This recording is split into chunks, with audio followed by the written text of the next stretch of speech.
We are emotional creatures before we are rational creatures. We have an emotional reaction to events before we have a rational reaction to events. That's just the way we're wired.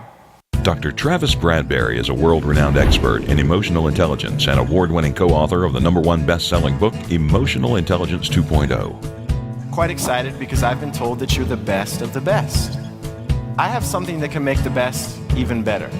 Dr. Bradberry's work is endorsed by the Dalai Lama, Newsweek, The Washington Post, USA Today, and he's written for, appeared on, or been covered by a host of major media outlets.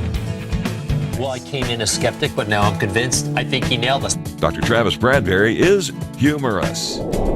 If you exercise the muscle, it will grow and you will build strength.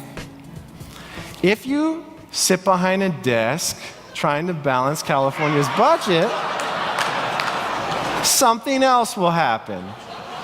There's this great Fast Company article like 5 years ago where, up-and-coming tech firms were thinking, yeah, we can hire 7 engineers and put them in like 180 square feet. You know what I mean? They can even share the same desk. If their computers are touching, that's okay. They don't care. Enlightening. I'm going to help you explore something that is going to change how you see yourself. It's also going to change how you see those around you, those you work with and other people in your life. But more importantly, it's going to change how you go about doing your job. These 4 skills that I've introduced you to today, self-awareness, self-management, social awareness, and relationship management, tend to trickle into everything you do at work. We experience 27 discernible emotions every hour. That means 500 emotional experiences every single day if you pay attention to them. Inspirational. Emotions drive behavior. You ignore them to your detriment. If I can just get you to have some kind of tidbit that enters your awareness, that changes your behavior, that's all it takes. Here's the thing you need to remember about change and about increasing EQ.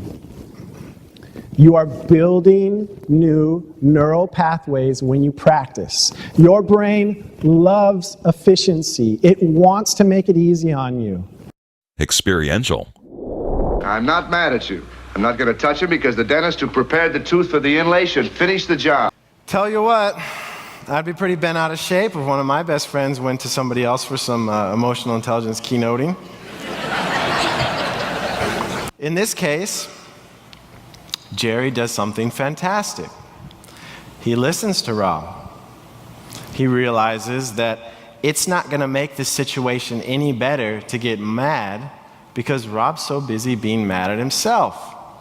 Insightful. I think in work, the reason we can become so self-centered is it's very easy to overvalue how much of a role we play in the success of a project, the success of a task, the success of our business, and undervalue the role that other people play.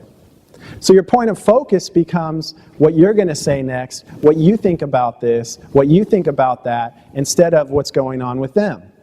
When you're trying to develop self-awareness, you need to lean into discomfort a little bit.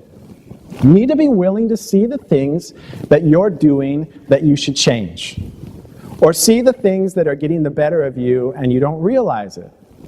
The biggest mistake people make when they're doing this is what I like to call, you spot it, you got it. Relevant. I actually got contacted by a CEO of a company called Tone Check. It's like a spell check, but they actually check the tone of your email. Think about it. So many of us make a mistake in this that there's a company that's trying to help people out with this.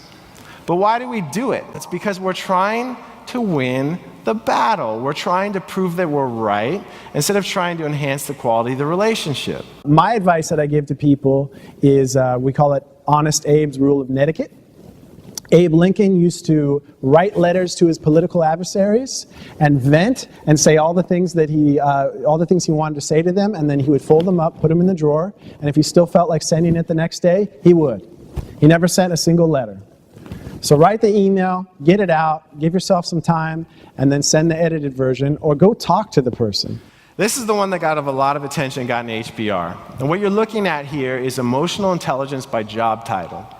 As you move up the corporate ladder, we find that emotional intelligence goes up. Once you move to director level and above, and certainly as you reach the C-suite, it's a ski slope. It's a black diamond. Well, it's a double black diamond, actually, on the way down there. Well, why is this? Because the other thing we find is that within each of these job titles, the best performers are those with the highest level of emotional intelligence. So even though CEOs have the lowest emotional intelligence in the workforce, the top performing CEOs are those with the highest EQs. Interactive.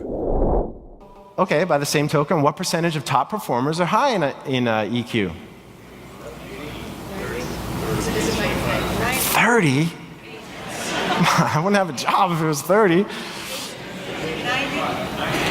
Bingo, 90, very good. There's a floor mic there, and there's a floor mic there. I'd really love to hear your questions. This is honestly the best part of every one of these sessions I do, is getting to hear how this material sort of triggers challenges in people's minds as it relates to applying this in their work. Dr. Travis Bradberry is